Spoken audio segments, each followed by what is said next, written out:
Hi friends, welcome to my channel.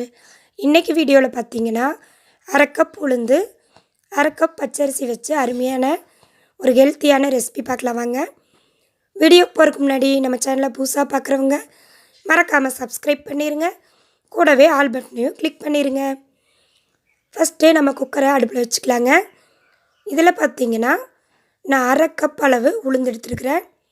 நீங்கள் டம்ளர்லேயோ இல்லை measuring கப்லேயோ எதில் வேணாலும் எடுத்துக்கோங்க. ஆனால் எல்லா அளவுகளுமே ஒரே கப்பில் எடுத்துக்கணும். வந்து பாருங்கள், நல்லா வறுவட்டுருச்சு, மணம் வருது. இப்போ இது கூட நம்ம 5 கப் தண்ணி சேர்த்துக்கலாங்க. உளுந்தெடுத்த அதே கப்பாலேயே 5 கப் தண்ணி நான் சேர்த்துக்கிறேன். இந்த ரெசிபி செய்கிறதுக்கு பார்த்திங்கன்னா மொத்தம் 9 கப் தண்ணி தேவைப்படுது. இப்போ நம்ம வேக வைக்கிறதுக்கு 5 கப் தண்ணி சேர்த்துக்கலாங்க. இது கூடயே பார்த்திங்கன்னா நம்ம உளுந்தெடுத்த அதே கப்பால் அரை கப் அளவுக்கு பச்சரிசி எடுத்துக்கலாங்க. நீங்கள் மாவு பச்சரிசி வேணாலும் எடுத்துக்கலாம், இல்லை ரேஷனில் போடுற பச்சரிசி எடுத்துக்கலாம். நான் பொங்கல் வைக்கிற பச்சரிசி தாங்க எடுத்துருக்கிறேன். அரை கப் எடுத்துகிட்டு நல்லா வாஷ் பண்ணிக்கலாங்க. வாஷ் பண்ணிவிட்டு இந்த உளுந்து கூடையே சேர்த்துக்கலாம்.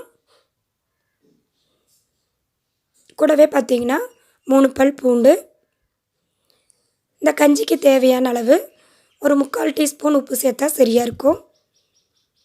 குக்கரை மூடி போட்டு ஒரு 8 விசில் விட்டு நம்ம இறக்கிக்கலாங்க. விசில் வரட்டும், அதுக்குள்ளே நம்ம தேங்காய் பால் ரெடி பண்ணிக்கலாம். நான் உளுந்து பச்சரிசி எடுத்த அதே கப்பால் அரை கப் தேங்காய் துருவல் எடுத்துருக்கிறேன். 1 கப் தண்ணி சேர்த்துக்கலாம். சேர்த்து மைய அரைச்சிட்டு வந்துடலாங்க. நீங்கள் 1 கப் தண்ணி சேர்த்துனீங்கனாலே மெஷரிங் கப் 1 கப் அளவுக்கு தேங்காய் பால் கிடச்சிரும். ஒரு ஜல்லடை வச்சு நம்ம வடித்து எடுத்துக்கலாம். பாருங்கள், நம்மளுக்கு தேங்காய் பால் ரெடி. குக்கர் நல்லா விசில் ஸ்டீமெல்லாம் இறங்கிடுச்சு. ஓப்பன் பண்ணி பார்க்கலாம். பாருங்கள், நல்லாவே உளுந்து பச்சரிசி பூண்டு எல்லாமே நல்லா வெந்து வந்திருக்கு. சப்போஸ் உங்களுக்கு கொஞ்சமாக வேகலை அப்படின்னு தெரிஞ்சால் ஒரு 5 நிமிஷம் அடுப்பில் ஒரு மீடியம் ஃப்ளேமில் வச்சுட்டு நீங்கள் மறுபடியும் வேக வச்சுக்கலாம். ஒரு கரண்டியோ அல்லது மத்தோ வச்சு நல்லா மசித்து இந்த கஞ்சி பதத்துக்கு மசித்து விட்டுக்குங்க. வேறொரு கடாயை அடுப்பில் வச்சுட்டு இதில் 2 கப் தண்ணி சேர்த்துக்கலாங்க. நான் அதே கப்பால் தான் தண்ணி சேர்த்துக்கிறேன். இந்த தண்ணி நல்லா கொதிக்கணும்.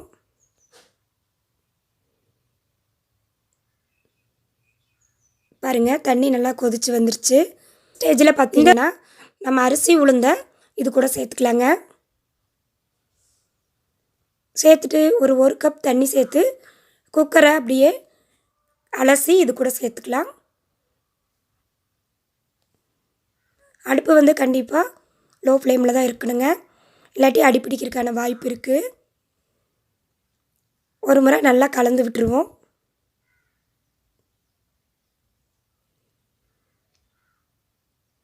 இந்த தண்ணியோட அரிசி உளுந்து சேர்ந்து நல்லா கொதித்து வரணும்.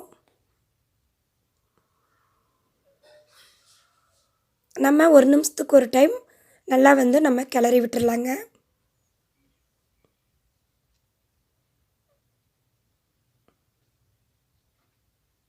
பாருங்கள், நல்லா கொதி வந்துருச்சு. இந்த ஸ்டேஜில் நம்ம எடுத்து வச்சுருக்கிற தேங்காய் பாலை இது கூட சேர்த்துக்கலாம். பாருங்கள், 1 கப் தேங்காய் பால் அதே மெஷரிங் கப்பில் தான் சேர்த்துக்கிறேன். தேங்காய் பால் சேர்த்துட்டு ஒரு கொதி வந்தால் போதும், ரொம்ப நேரம் கொதிக்கக்கூடாது.